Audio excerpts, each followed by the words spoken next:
অনেক দিন পর বেশ লাগছে বন ভ্রমণ। মাঝে মাঝে কাজের ফাঁকে এইসব জায়গায় এলে মন খুব ভালো লাগে। শুদ্ধ বাতাস, মাটির সোনা গন্ধ, পাখির কলতান, আহা।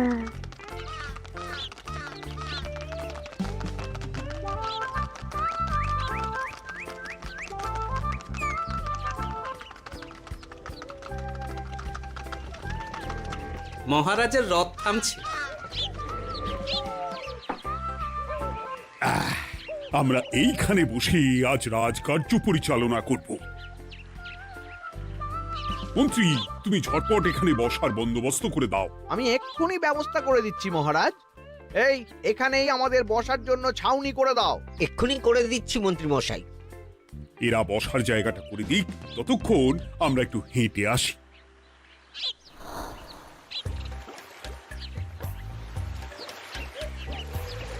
সকালবেলা হাঁটা শরীরের পক্ষে খুব ভালো মহারাজ।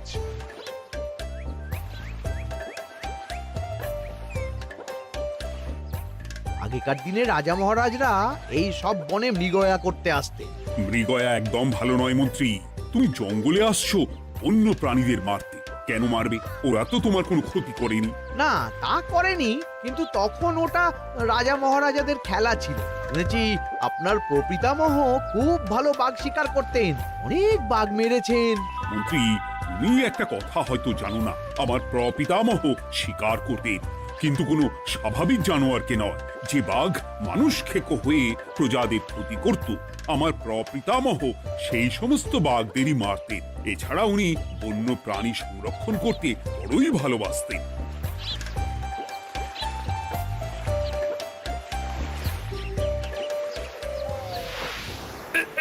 উফ, এটা আবার কি? এই এটা আবার কোথা থেকে উড়ে এলো? কোথাও তো ঝড় হাওয়া কিছুই নেই।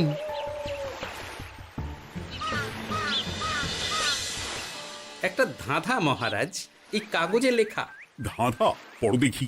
জোয়ার ভাটা প্রভুর খেলা, ভাটা হবে হলে বেলা, ভাটা হলেই দেখা যাবে লাল রঙের এক পাথর পাবে, নদীর ধারে গর্ত করে যত্নে সাজাই কলস ভরে, হেথায় হোথায় ছড়িয়ে যাহা অন্ধকারে জলে তাহা, ঢুকলে চক্ষু ঝলসে যাবে, হাতের কাছে ঘন্টা পাবে, ঠিক ঘন্টা বাজলে পরে পড়বে ঝরে থরে থরে, ঘন্টা যদি হয় ভুল যেন তুমি হারাবে কুল, ঠিক ঘন্টা চিনতে হলে নকশা দেখো চক্ষু খুলে, সিন্দুক দেওয়ালে হাত দাও আসল ঘটনা জেনে নাও। ওরে বাবা, খুব দীর্ঘ ধাঁধা।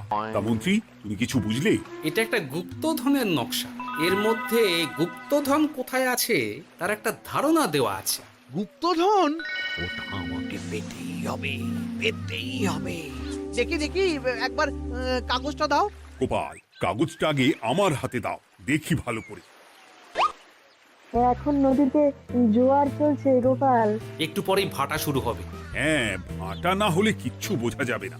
এখানে স্পষ্ট লেখা আছে, ভাটা হলেই দেখা যাবে লাল রঙের এক পাথর পাবে। তার মানে আমাদের ভাটা হওয়া পর্যন্ত অপেক্ষা করতে হবে। না, সময় নষ্ট না করে ধাঁধাটার সমাধান করতে শুরু করি। ভাটা হলে একটা লাল রঙের পাথর দেখা যাবে, এই পর্যন্ত পরিষ্কার আছে। বুঝতে হবে ওর পর থেকে। পড়ো গোপাল, চলো আমরা সবাই বুদ্ধি লাগাই। নদীর ধারে গর্ত করে যত্নে সাজাই কলস ভরে। এটার অর্থ ধাঁধাটা মাথায় বসিয়ে নিয়েছি, এবার কে কি বলবে সেটা শুনতে হবে। চলো গোপাল, আমরা ধাঁধা যেমন যেমন বলেছি তেমন তেমন ভাবেই চলি। চলুন মহারাজ, এখন আমাদের দেখতে হবে লাল পাথর। কোথায় আছে লাল পাথর? চলো চলো সবাই, চোখ কান খুলে আমরা নদীর পাড় ধরে হাঁটি। আমি একটু তফাতে হাঁটি। গুপ্তধন আমাকে একা পেতে হবে। ভাটা হলেই দেখা যাবে লাল রঙের এক পাথর পাবে। আমাকে চোখ কান খোলা রাখতে হবে। লাল পাথর, নদীর চড়ায় লাল পাথর দেখতে হবে। লাল পাথর, লাল পাথর। ওটা কি? এই তো লাল পাথর, লাল পাথর। ওরা অনেকটা এগিয়ে গেছে, ওদের আমার দিকে নজর নেই। এই সুযোগ একা একা গুপ্তধন নিয়ে পালাবো।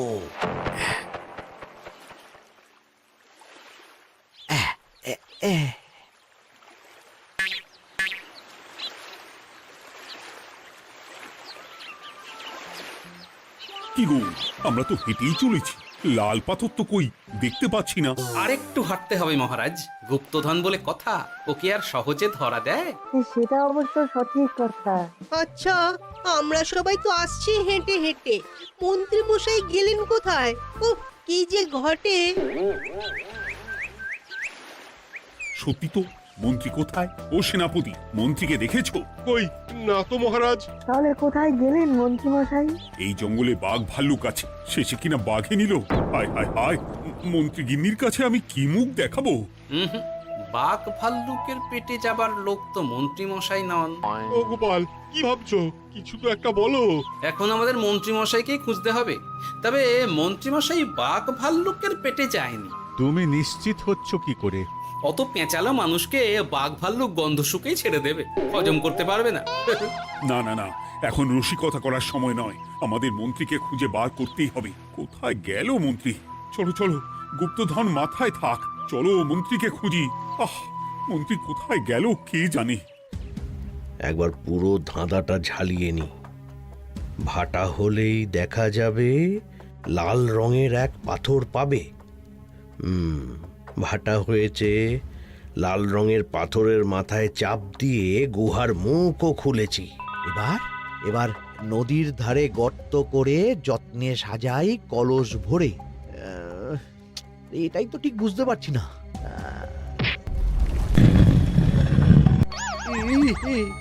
এই রে, এবার কি হবে? হ্যাঁ মহারাজ, কোথাও একটা আওয়াজ হলো। এই, আওয়াজটা কোন দিক থেকে হলো? চলুন সামনে এগিয়ে যাই। আমার মনে হয় আওয়াজটা সামনের দিক থেকে এলো। আমারও তাই মনে হলো। তবে কি মন্ত্রী মশাই লাল পাথরের হদিশ পেয়ে গেছেন? আমাদের চোখে পড়লো না, অথচ মন্ত্রী মশাইয়ের চোখে পড়ে গেল। আসলে আমরা কথা বলতে বলতে গেছি, তাই নজরে পড়েনি। মন্ত্রী মশাই একা একা আমাদের পেছন পেছন আসছিলেন। উনি ইচ্ছে করেই আমাদের পেছনে পেছনে আসছিলেন। নিজে একা গুপ্তধন নিয়ে যেতে চেয়েছিলেন, এখন কোথায় আছেন কে জানে।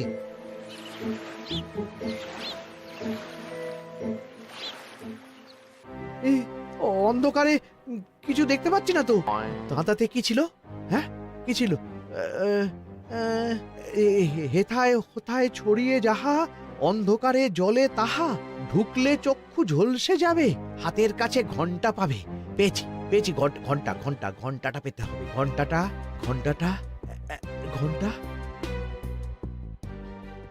ভাটা হলেই দেখা যাবে লাল রঙের এক পাথর পাবে, নদীর ধারে গর্ত করে যত্নে সাজাই কলস ভরে, হেথায় হোথায় ছড়িয়ে যাহা, অন্ধকারে জলে তাহা, ঢুকলে চক্ষু ঝলসে যাবে, হাতের কাছে ঘন্টা পাবে।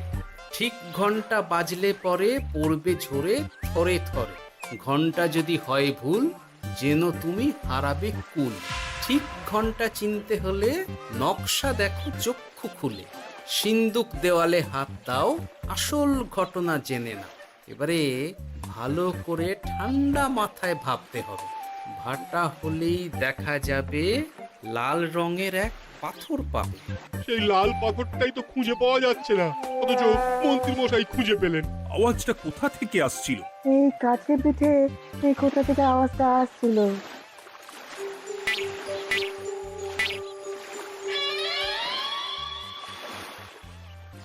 এই তো, এটাই মনে হয় সেই লাল পাথর। একটু নাড়িয়ে চাড়িয়ে দেখি তো কিছু হয় কিনা।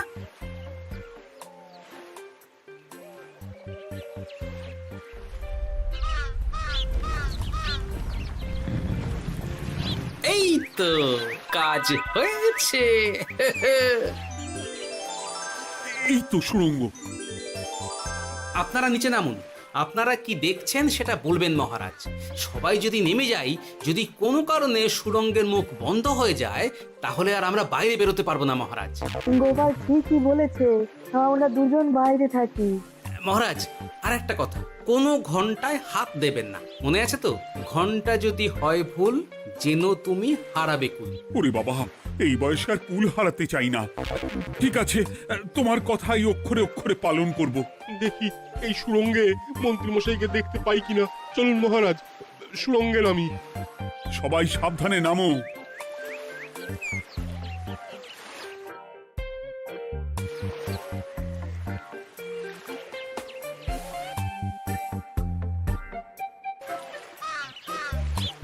মহারাজ, ওখানে কি কি দেখতে পাচ্ছেন? ওখানে কি মন্ত্রী মশাই আছেন? না গোপাল, মন্ত্রীকে এখনো দেখতে পাইনি। শুধু আমি এখানে অজস্র পাথর দেখতে পাচ্ছি। পাথরে পাথরে ছয়লা, ছোট বড় অজস্র। পাথরগুলো বড় অদ্ভুত, কিরকম কিরকম মানুষ মানুষ করুন। লম্বা বেঁটে হরেক রকম। মানুষ মানুষ গরম, সেটা কি রকম? আর কিছু? কোনো কলসি কি দেখতে পাচ্ছেন? কলসি তো দেখতে পাচ্ছি না। মহারাজ, কলসি থাকতেই হবে, কারণ ধাঁধায় লেখা আছে নদীর ধারে যত্ন করে যত্নে সাজাই কলস ভরে। গর্তটা আসলে হলো সুড়ঙ্গ, কিন্তু কলস। মহারাজ, মহারাজ, এইদিকে এইদিকে একটা কলসের মতো কি যেন আছে। এইদিকে আসুন, এদিকে এদিকে। হ্যাঁ গোপাল, দেখতে পেয়েছি। এবার আমি যেরকম যেরকম বলবো সেই রকম সেরকমই করবেন। আমি বিজ্ঞানীকে নদী থেকে জল তুলে পাঠিয়ে দিচ্ছি। পাত্র কোথায় পাবে? আমাদের জল খাবার যে পাত্র আছে সেটা আনতে লোক পাঠাচ্ছি। ঠিক আছে। শুধু একটা কথা বলছি, আপনারা কেউই সুড়ঙ্গের ভেতরে কোনো কিছুতে হাত দেবেন না। কেন গোপাল? সব পরে বলবো, এখন আমি যা বলছি সেটা শুধু মনে রাখুন। সুড়ঙ্গের ভেতরে কিছুতে হাত দেবেন না। ঠিক আছে। প্রহরী, তুমি যাও, যেখানে আমাদের বসবার আয়োজন করা হয়েছে সেখানে গিয়ে একটা জলের পাত্র নিয়ে নদী থেকে জল ভরে নিয়ে এসো। গোপাল, মন্ত্রীমশাই কোথায় গায়েব হয়ে গেলেন? কোথাও গায়েব হয়ে যাননি বিজ্ঞানী, কোথাও গায়েব হয়ে যাননি উনি। উনি ওই সুড়ঙ্গের ভেতরেই আছেন। কিন্তু কেউ তো ওনাকে দেখতে পাননি। সম্ভবত পাথর হয়ে আছে। এখন কিভাবে পাথর হয়েছেন সেটা তো আমি বলতে পারবো না। সবটাই স্বপ্নের মতো লাগছে। ঠিক যেন স্বপ্নের মতো লাগছে। এই জীবনে সুরঙ্গ দর্শন হয়ে গেল। আমাদের পাতাল প্রবেশ। পাতালে আসিয়া আমি মনে মনে বলি, গুপ্তধন নিয়ে আমরা যেন সৎ পথে চলি। তোমার এখনো কাব্য আসছে সভাকবি? আসছে মানে কাব্যের সাথে আছে রোমাঞ্চ, করছে গা শীত, হচ্ছি আমি অধীর। মহারাজ, জল দিয়ে বিজ্ঞানীকে পাঠাচ্ছি। কি করতে হবে বিজ্ঞানীকে সব বলে দিয়েছি। তুমি ভেতরে আসবে না? আসবো ঠিক সময়ে। এখন আমি যেমন যেমন বলবো আপনি ঠিক তেমন তেমন করবেন। ঠিক আছে। বিজ্ঞানী, যেমন যেমন বললাম ঠিক তেমন তেমন ভাবে কলসিকে জল দিয়ে পরিষ্কার করবে। মনে রেখো, ধাঁধায় আছে কলসি সাজাই যতন কর। তুমি একটা কথা মনে রেখো বিজ্ঞানী, কোথাও হাত দিও না কিন্তু। ঠিক আছে গোপাল, তোমার উপস্থিত বুদ্ধির তুলনা নেই। আমি যাচ্ছি গোপাল। সাবধানে সাবধানে। মহারাজ, বিজ্ঞানী যাচ্ছে। সাবধানে নামো, সাবধানে। মহারাজ, কলসিটা কোথায়? ওই তো, একটু সাবধানে যাও।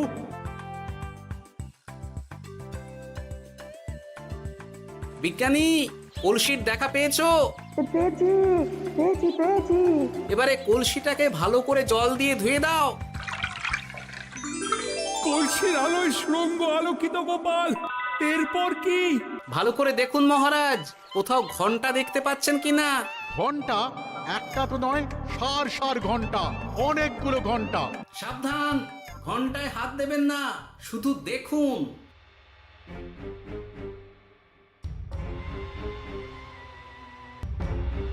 মহারাজ, আমরা গুপ্তধনের খুব কাছে চলে এসেছি। তাই নাকি? কি মজা, কি মজা! এবার খাবো ক্ষীরের গজা। আহ, সভাকবি চুপ করো। এখনো আমরা গুপ্তধন পাইনি। বাবার মুখে দাঁড়িয়ে সবগুলো তারা আঁকা। বিজ্ঞানী, কোনো ঘন্টায় চাঁদের নকশা করা আছে কি? একটু দেখে বলো না। আমি আতস কাজ নিয়েই দেখছি, সব ঘন্টাতেই তারা আঁকা। খবরদার, কোনো ঘন্টাকেই ছোঁবে না। ঠিক আছে, কোনো কিছু না ছুঁয়ে আমি দেখছি। পেয়েছি গোপাল, চাঁদ আঁকার ঘন্টা পেয়েছি। ওই ঘন্টাটা বাজাও, বাজাও।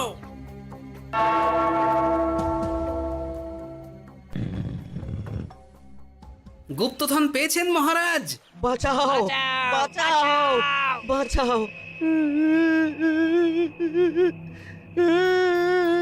বাঁচান মহারাজ, বাঁচান বিজ্ঞানী, মহারাজ, মন্ত্রীর গলা পাচ্ছ না? মহারাজ, আমি পাথর হয়ে আছি, আমাকে মানুষ করুন মহারাজ। তুমি তো মানুষই ছিলে, হঠাৎ করে পাথর হলি কেন? মহারাজ, গুপ্তধন পেয়েছেন? পেয়েছি, তার সাথে মন্ত্রীকেও পেয়েছি। মন্ত্রী এইখানে কোথাও পাথর হয়ে দাঁড়িয়ে আছে। দাঁড়ান মহারাজ, এবার আসছি। সাবধানে এসো। আমি ভেতরে যাচ্ছি, বুঝলে? যদি কোনো কারণে দেখো পাথরটা গুহার মুখটা আটকে দিয়েছে, অমনি তোমাদের কাজ হলো পাথরটাকে ছুঁয়ে ফেলা, বুঝলে? ঠিক আছে গোপাল দাদা, আমার মনে হয় বিপদ আর কিছু ঘটবে না, তবুও সাবধানের তো মান নেই। ঠিক আছে, তুমি নিশ্চিন্তে ভেতরে যাও। বাঁচাও, আমাদের বাঁচাও, আমাদের সবাইকে মানুষ করুন। আমাকে মানুষ করুন মহারাজ। আপনাকে তো মানুষ করা হবে মন্ত্রী মশাই। আগে বলুন, আপনি পাথর হলেন কি করে? ও, মনে পড়েছে, ধারার শেষ লাইন, সিন্দুক দেওয়ালে হাত দাও, আসল খবর জেনে না। সত্যি গোপাল, তুমি না থাকলে এই এত কিছু আমাদের সবার কাছে অজানাই থেকে যেত।